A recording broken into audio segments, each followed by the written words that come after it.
At the weekend या फिर on the weekend? कौन सी लाइन आपने बेहतर सुनी होगी? लोगों को आपने एट द वीकेंड बोलते भी सुना होगा, कभी कभी आपने ऑन द वीकेंड भी सुना होगा। अच्छा, कौन सा वाला अप्रोप्रिएट है?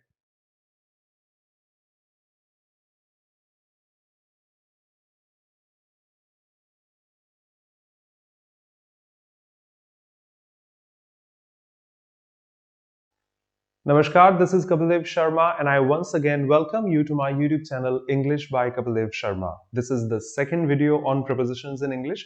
फर्स्ट वीडियो में आपको इंट्रोडक्शन मार्क किया था कैसे, जैसे बाकी भाषाओं में पोस्ट पोजिशन भी होते हैं कुछ लैंग्वेजेस में, इंग्लिश में प्री पोजिशन है। किसी शब्द के पहले आकर उसकी पोजिशन सब्जेक्ट ऑब्जेक्ट या बाकी शब्दों के रिस्पेक्ट में आप सेंटेंस में दिखा सकते हैं।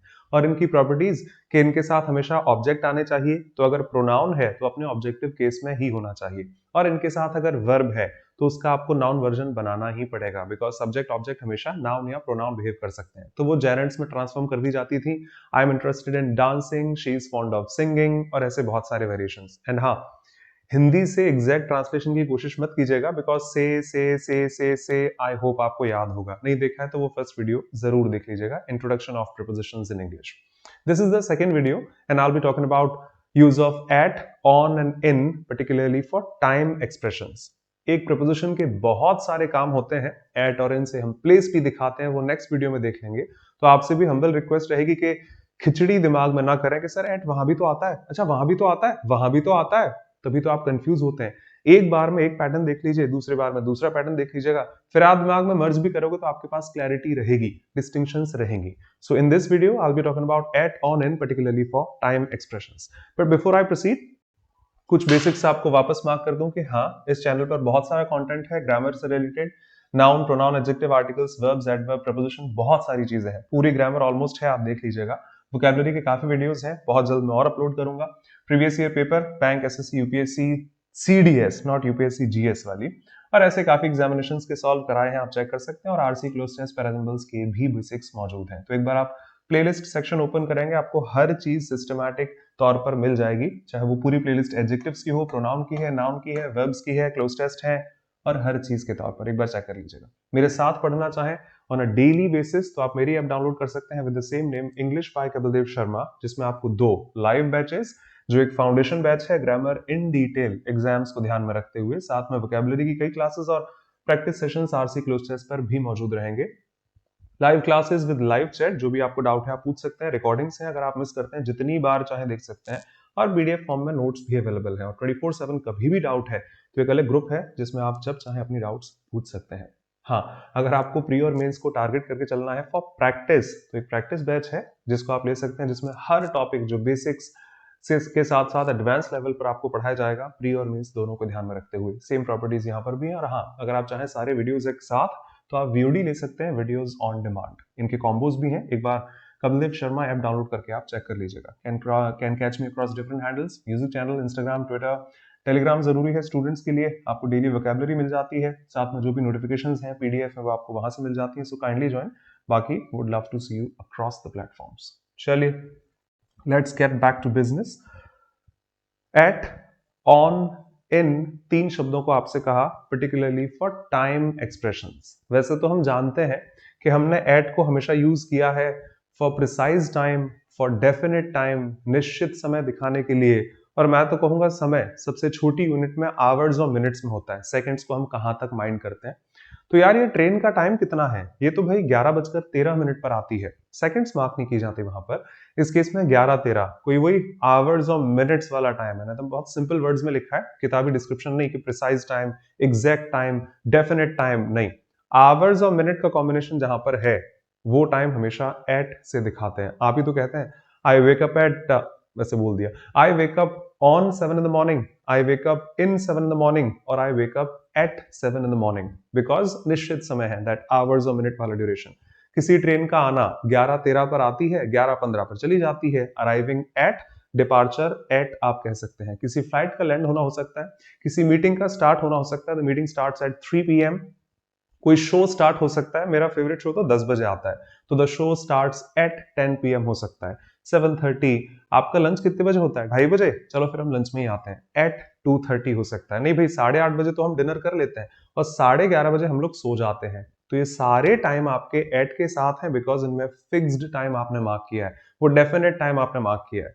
आपने नोटिस किया होगा, इन भी अभी हम डिस्कस कर लेंगे, ड्यूरेशन ऑफ टाइम के लिए आता है तो मॉर्निंग ड्यूरेशन है, इन द मॉर्निंग होता है, आफ्टरनून ड्यूरेशन है, इन द आफ्टरनून होता है, पर 12 बजे ही नून काउंट होती है, इसीलिए नून के साथ में एट लिखा जाता है, और चूंकि प्रॉपर नाउन है इसीलिए कॉमन पैटर्न फॉलो नहीं करती, तो आर्टिकल भी उसके साथ नहीं लिखते। I repeat, in the morning, in the afternoon, in the evening, कई बार इन द नाइट भी हो जाता है, पर एट नून ही होता है, एट मिडनाइट ही होता है। वो दोस्त का बर्थडे था तो रात 12 बजे उसको मैंने शार्प विश कर दिया था, तो एट नून हो गया, एट मिडनाइट हो गया, कई बार एट नाइट भी हो जाता है। तो इन सिंपल वर्ड्स, जिस जिस फॉर्म में आपका प्रिसाइज टाइम आपने मार्क किया है, उस केस में 7 बजे, 7:30 बजे, 11 बजे, 12 बजे, 3:45 बजे, जो भी आप कहना चाहेंगे, हमेशा एट से ही जाते हैं। इवन सूर्योदय, सूर्यास्त, जिसको हम सनराइज और सनसेट तो कहते ही हैं, डॉन और डस्क भी कहते हैं, आई थिंक, नहीं वो 11 मुल्कों वाले डॉन नहीं, DAWN, भोर और सवेरा को मार्क कर देते हैं, उनके साथ भी हमेशा एट ही लिखा जाता है। सिमिलरली डस्क, सॉन्ग्स में भी सुना होगा, from dusk to dawn, in that way. अच्छा, थोड़ा बड़ी स्केल पर आए तो ये आवर्स को जोड़ जाड़कर 24 घंटे का एक दिन बन जाता है, और कॉमन सेंस कहता है जिस दिन कोई दिन है उस दिन कोई डेट भी रही होगी, कोई डे है तो कोई डेट भी होगा, अगर आज 4 तारीख है तो फ्राइडे सैटरडे संडे भी होगा, कल अगर 5 तारीख है तो संडे मंडे भी हो सकता है। कॉमन सेंस, जो डे है उस दिन कोई डेट भी होगी, जो डेट है उस दिन कोई डे भी होगा। तो मुझे याद है मैं आपसे संडे को मिला था, on Sunday, on Monday, on Tuesday, on Wednesday, on Thursday. हाँ, हम लोग 7 तारीख को वहां पर गए थे, ऑन 7th ऑफ फेब। हम लोग 15 तारीख को वहां गए थे, India got independence on 15th of अगस्त। अच्छा, उसका बर्थडे ना 20 तारीख को आता है, ऑन 20th ऑफ दिसंबर, या जो भी आप कहना चाहेंगे। कॉमन सेंस, जिस दिन कोई दिन है उस दिन कोई डेट भी है, तो डेट्स के साथ और डेज के साथ हमेशा ऑन लिखा जाता है, on Monday, on Tuesday, that way. और बड़ी स्केल पर आते हैं, आवर्स से आपने डे बना दिया, और डेज को जब जोड़ते हैं तो फिर थोड़ा ड्यूरेशन ऑफ टाइम आ जाता है। वीक हो सकता है 7 दिन का, फोर्टनाइट हो सकती है 15 दिन की, महीना हो सकता है 28 से 30 दिन का, साल हो सकती है 365 दिन की, पूरा डेकेड हो सकता है 10 साल का, पूरी सेंचुरी हो सकती है 100 साल की, भविष्य हो सकता है इंडेफिनिट टाइम का, पास्ट हो सकता है EDC। तो जितने भी ड्यूरेशन ऑफ टाइम दिखाते हैं आप, पीरियड ऑफ टाइम दिखाते हैं, इनके लिए हमेशा आपका आंसर इन पर आ जाता है। जो अभी रिकॉल किया उन्हीं को पिक कर लेते हैं। मॉर्निंग ड्यूरेशन ऑफ टाइम है, जब जागो तभी सवेरा, फॉर्मल टोन में भी 4 बजे, 5 बजे, 6 बजे, 7 बजे, 8 बजे, तो वो आपका मॉर्निंग ही होता है, तो आप उसमें इन द मॉर्निंग मार्क कर लेते हैं। अच्छा, 12 बजे तो एट था क्योंकि शार्प है, 12-1 के बाद हमेशा हमारा आफ्टरनून ही जाता है। स्कूल की यादें याद है, गुड आफ्टरनून सर, आदत होगी गुड आफ्टरनून बोलने की, गुड नून ना के बराबर होगी। शायद आपका स्कूल अगर 12 बजे शार्प स्टार्ट हो जाता हो तो ही आपको गुड नून की आदत है, अदरवाइज हमें गुड आफ्टरनून की आदत हमेशा से रहती है। क्यों? क्योंकि हमेशा 12:10 पे क्लास स्टार्ट होती थी, 12:20 पर होती थी। अच्छा, 1:30 बजे नेक्स्ट क्लास है तो 1:30 बजे गुड नून कैसे बोलेंगे, बट वो आफ्टरनून में था।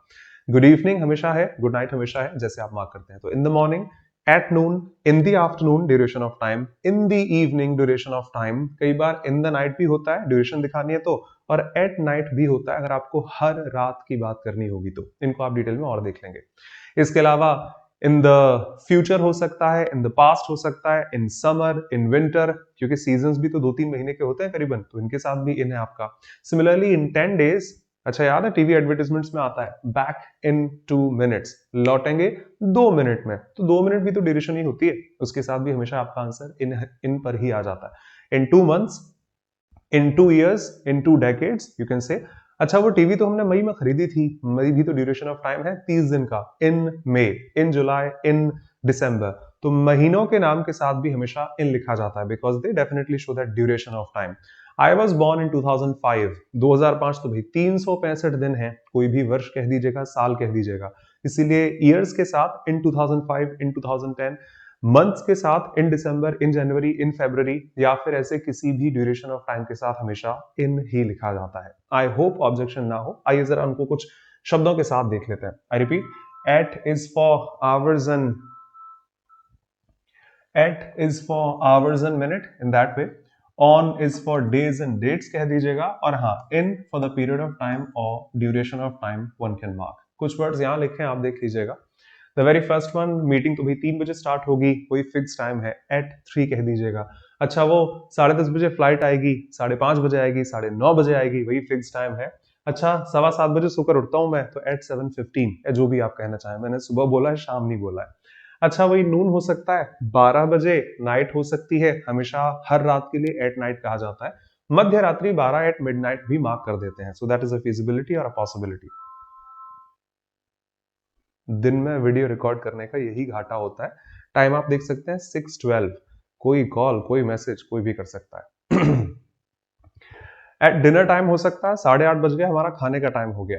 That may be at bed time, 11:30 हो गया यार, सोने का टाइम हो चुका है हमारा। एट सनराइज, सूर्योदय जिसको डॉन भी कहते हैं, भोर सवेरा। एट सनसेट हो सकता है सांझ आपकी, या फिर जिसे आप डस्क भी कह सकते हैं, शाम का वही पार्ट जब सूरज एक तरह से ढल जाता है। At the moment, at this time, at the time, आप बेहतर जानते हैं। अच्छा अगर आप डे और डेट्स की बात करेंगे तो उस केस में आपका on Sunday, on Monday, on Tuesday, on Wednesday. कई बार संडेज भी कहा जाता है, मंडेज भी कहा जाता है। हम फॉर एग्जांपल हर संडे बाहर खाना खाने जाते हैं, तो अगर एक संडे होता तो उस केस में संडे हो जाता। हम तो हर संडे जाते हैं, अब हर संडे को कैसे मार्क करेंगे? तो वो महीने में 4 संडे है, और चारों संडे अगर बाहर खाना खाने जाते हैं किसी भी पर्पज से, अगर आप कहना चाहेंगे, तो फिर उसको संडेज कह दिया जाता है। भाई मंगलवार की तो हमारी छुट्टी रहती है, हाँ हर मंगलवार छुट्टी रहती है, तो मैं क्यों कहूंगा ट्यूसडे? एक महीने में 4 आते हैं, ऑन ट्यूसडेज कहा जा सकता है। तो अगर आप एक संडे को रेफर करते हैं ऑन संडे, अगर आप हर संडे को रेफर करते हैं तो उस केस में संडेज भी पॉसिबल है, मंडेज भी है, ट्यूसडेज भी है। 6 तारीख डेट है, 25 डेट है, क्रिसमस भी कोई डेट को ही पड़ता है, त्योहार भी डेट को ही होते हैं। इंडिपेंडेंस डे वापस वही डेट है, on my birthday, your birthday, they are the same. On new year's eve, नहीं 1 तारीख को नहीं, शाम को पार्टी करेंगे, तो वो भी किसी डेट को ही या डे को ही रिफ्लेक्ट करता है। ड्यूरेशन ऑफ टाइम पर आएंगे तो महीना हो सकता है, पूरा सीजन हो सकता है, पूरी ईयर हो सकती है। और वैसे 90s 80s भी लिखा जाता है, आपने सुना होगा। जो 90s के किड्स होते हैं उनको इस तरह के सॉन्ग्स पसंद होते हैं। जो 80s की मूवीज आती थी उनमें ये होता था। जो 70s और 60s के जमाने की मूवीज थी उनमें इन्होंने गाने गाए थे, लता जी ईटीसी। अब उस केस में 80s का मतलब एक 80 नहीं है, उसका मतलब 80, 1 2 3 4 5 पूरे दशक को आपने दिखा दिया है, पूरा डेकेड आपने दिखा दिया है। इन जनरल 70s कहने पर 19 सिर्फ 70 शो नहीं होता, 70 71 2 3 4 5 पूरा दशक शो हो जाता है। तो आई वॉज बॉर्न से इन 90s, मेरा जन्म 90 के दशक में हुआ था 90s कहने पर। अब हो सकता है 92 में हुआ हो, 4 में हुआ हो, 7 में हुआ हो। आई वॉज बॉर्न इन से 80s, तो हो सकता है 82 का हो, 88 का हो। और ये तो 60s की मूवी है ना, हाँ हाँ 65 में रिलीज हुई थी करीबन, तो वो भी पॉसिबिलिटी आ जाती है। तो 1960 फिक्स है, 1960 60s पूरे दशक को दिखा सकता है। In this century, in the next century, in the past, in the future, in the morning, in the evening, in the afternoon, in the night, at night, दोनों होते हैं। कई बार आपसे कहा in 2 minutes, 2 hours, 2 days, 2 weekends, और आप 10 days कहना चाहें, जो कहना चाहें, ड्यूरेशन ऑफ टाइम के साथ हमेशा यही लिखा जाता है। Let's have some examples. I think इतना बोल दिया तो आपको अब कोई डाउट ना हो। I have a meeting at 9 in the morning, सुबह 9 बजे है। एट, अच्छा मैंने उसको रात को ही विश कर दिया था, at that fixed time I wish to refine से। The shop closes at midnight. Rashmi went home at lunch time, 2:30 बजे लंच हुआ था, फिर वो घर चली गई थी, तो वो एट आपका पॉइंट ऑफ टाइम को ही मार्क करेगा। In England it often snows in December. Month भी ड्यूरेशन ऑफ टाइम दिखाते हैं। क्या लगता है कि हम भविष्य में कभी मार्स पर तो इलोन मस्क ले जा चुके हैं, बट जुपिटर पे पहुंच पाएंगे? तो वो भी आपका ड्यूरेशन ऑफ टाइम है। क्या पता कब की बात है, in the future. There should be a lot of progress in the next century, the duration of time. Do you work on Mondays? हर मंडे। अगर मैं आपसे पूछूं भाई इस संडे क्या कर रहे हो, एक संडे की बात की, इस मंडे कहां जाना है, एक मंडे है। मंडे को छुट्टी रहती है कि तुम्हारी? क्योंकि महीने में 4 पड़ते हैं, 5 पड़ जाते हैं, उस केस में आपका मंडेज लिखना बढ़िया है। और अगर वो एक दिन का है तो मंडे आ सकता है। His birthday will be on 20th of December, ये तो मेरी है शायद। इस केस में ऑन डे और डेट को रिफ्लेक्ट करता है, and both are the same. तो बताओ कहाँ जा रहे हो इस बार न्यू ईयर पे? भाई न्यू ईयर पे तो हम वहां जाएंगे, उससे पहले एक दिन चले जाएंगे, फिर वहां रुकेंगे। डे एंड डेट्स का रिफ्लेक्शन है।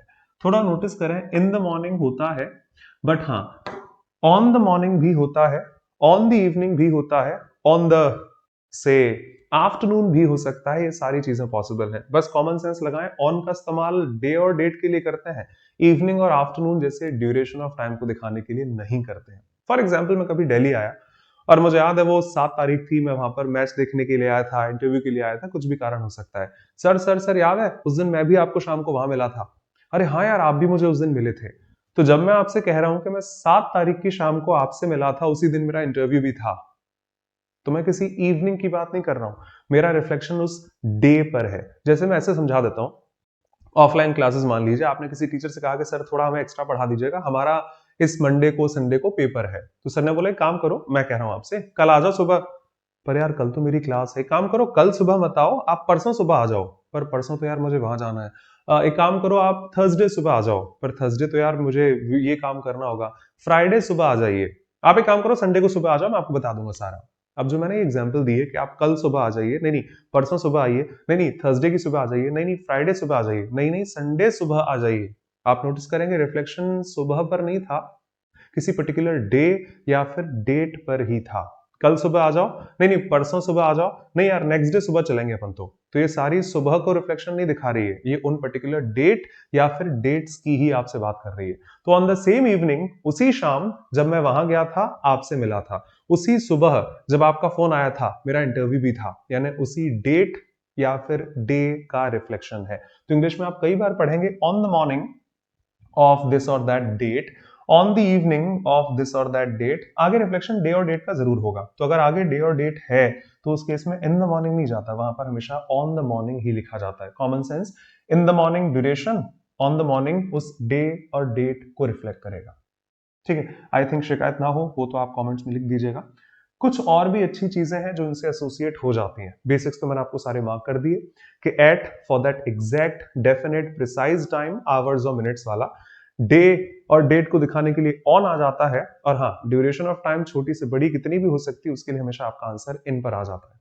कुछ गलतियां जो हमसे हो जाती हैं, लिखा है एट द एंड होता है या फिर इन द एंड होता है। अच्छा, एट द बिगिनिंग होता है या फिर इन द बिगिनिंग होता है।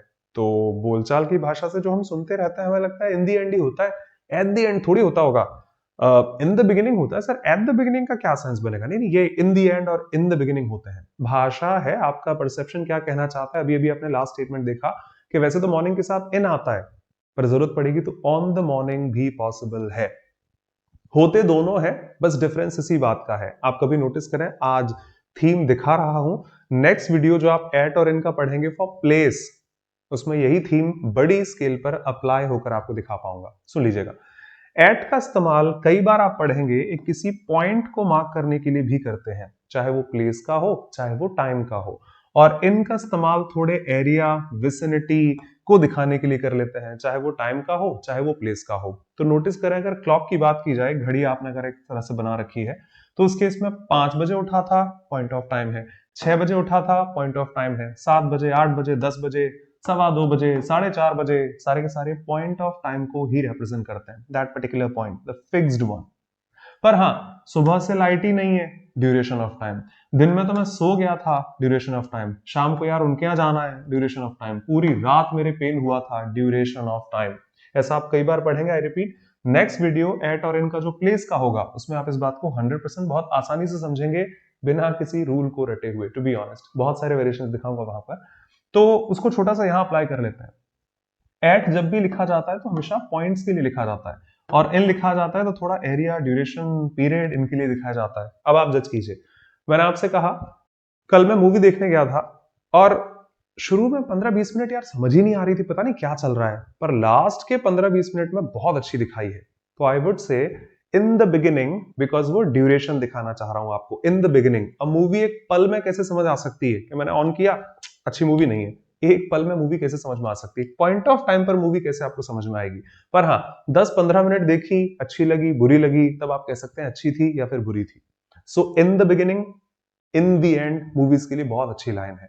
शुरू में समझ में नहीं आ रहा था, पर लास्ट में क्लाइमेक्स बहुत अच्छा है उसका, तो वो इन द एंड में चला जाता है। पिताजी से कहा तो था कि पापा गोवा घूमने जाना है, वो फ्रेंड्स जा रहे हैं, हम लोग।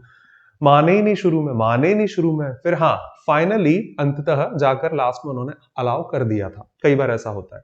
उस केस में शुरू के 2-4 दिन तो पिताजी बात ही नहीं कर रहे हैं, सुन ही रहे हैं मेरी इन द बिगिनिंग, बट हाँ फाइनली से in the and he agreed, last में तो मान गए थे, 15 दिन बाद जाकर कहीं माने। तो उस केस में आपका आंसर इन द एंड पर आ जाता है। पर मैं आपसे कहूं, किसी क्रिकेट मैच में धोनी ने जो लास्ट में छक्का लगाया था 2011 वर्ल्ड कप, अब नोटिस करो उससे पहले ही आप जश्न मनाना शुरू कर देंगे कि in the end we started celebrating. हो सकता है आपको दिख रहा है 250 रन से इंडिया आगे चल रही है, अब 2 ओवर में कहां से 250 बना पाएंगे, तो हो सकता है, पर जनरली नहीं होता। क्रिकेट जैसे खेल में आखिरी बॉल तक सस्पेंस बना होता है।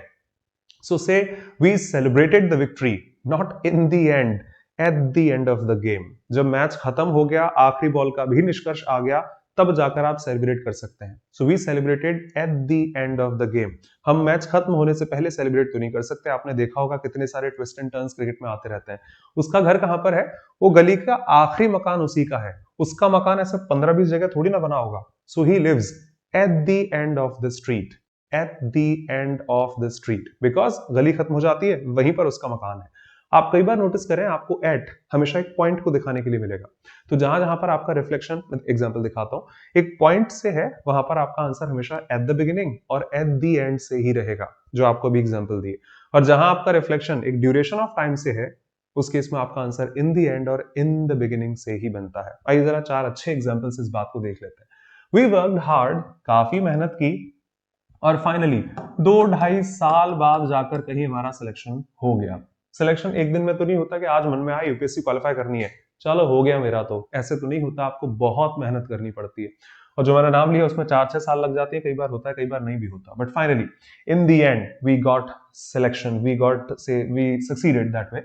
So we worked hard and hard and hard, but finally, say in the end, we achieved our goal. तो वो 2-3 साल की मेहनत के बाद आपका सिलेक्शन हुआ, तब आपको नौकरी मिली. आपका answer in the and he रहेगा.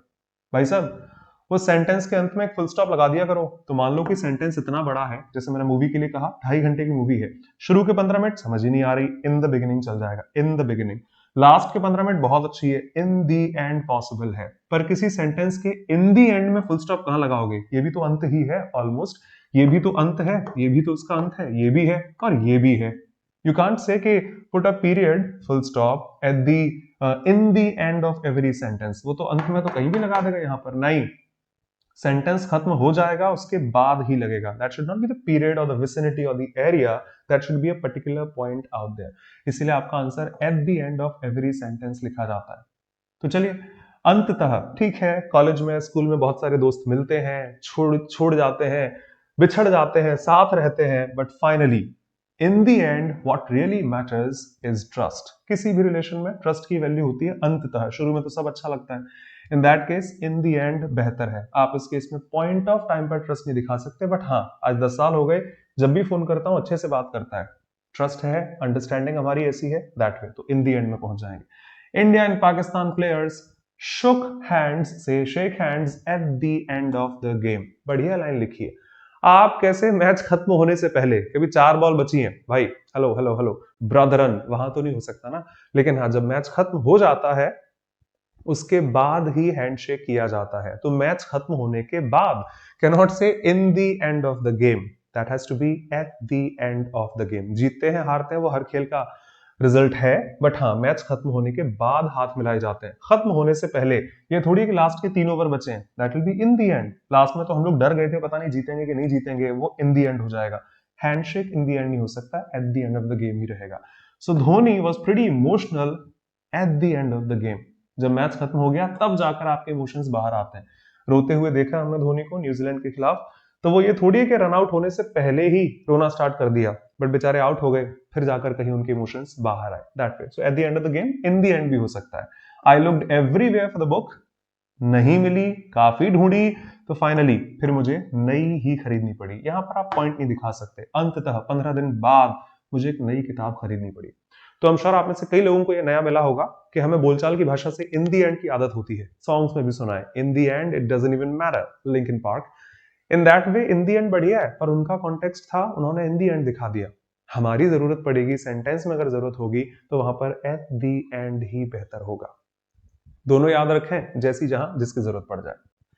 अभी खत्म नहीं है, एक चीज और अच्छी है. What should be the answer से, क्या सुना है आपने, एट द वीकेंड और in the weekend, I am sorry, sorry, at the weekend या फिर ऑन द वीकेंड.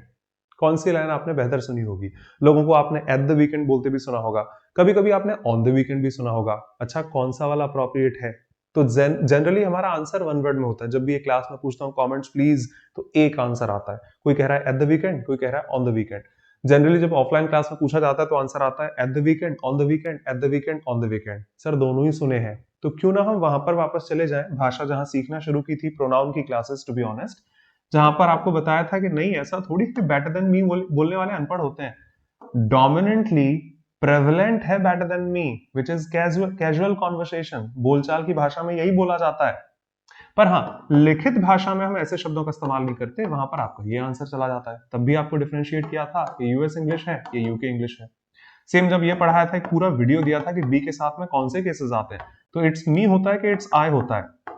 नया नया बच्चा आता है, उसने इंटरनेट से बहुत कुछ सुना है, व्हाट्सएप, फेसबुक, स्नैपचैट, ईटीसी, तो सर इट्स मी होता है। और क्या होता है? इट इज आई कितना गंदा लगेगा ना बेटा, नंबर कट जाएंगे आपके एग्जाम में। इट इज आई ही सही है, इट्स मी एग्जिस्ट नहीं करता। इवन वैसे तो अमेरिकन में भी एग्जिस्ट नहीं करता, अगर लिखित की बात की जाए तो बोलचाल में चल जाता है। So that was American, that was British, आपको मार्क कर दिया था। आप समझ तो गए होंगे।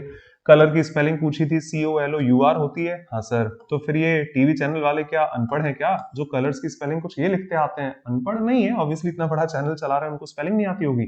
कोई ब्रिटिश है, कोई अमेरिकन है।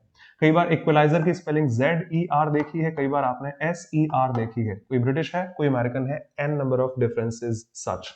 सेम कहानी यहां पर भी है। एट द वीकेंड भी सही है, ऑन द वीकेंड भी सही है, डिफरेंस कुछ ब्रिटिश और अमेरिकन स्टैंडर्ड्स का ही आ जाता है। At the weekend is a common expression in British English.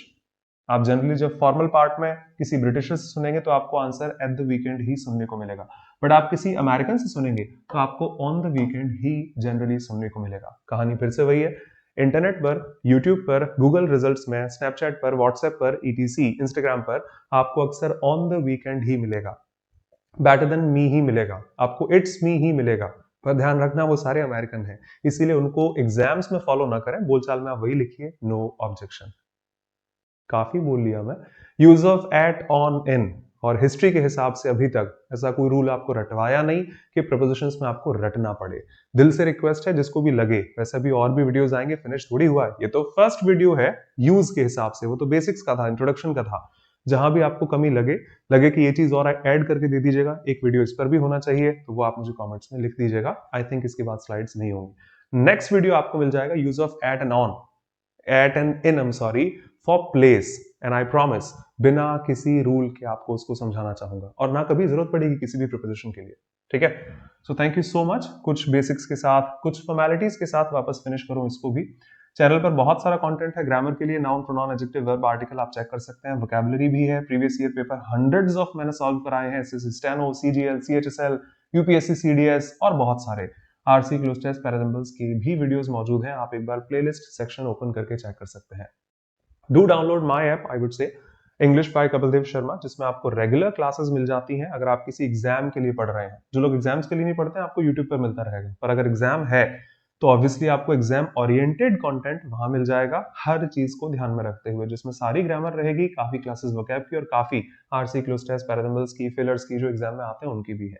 Classes live होती हैं विद लाइव चैट, आपको जहां डाउट है पूछिए। रिकॉर्डिंग्स अवेलेबल हैं, hundreds of thousands of time उन्हें आप देख सकते हैं, साथ में नोट्स भी क्लास के आपको मिल जाते हैं।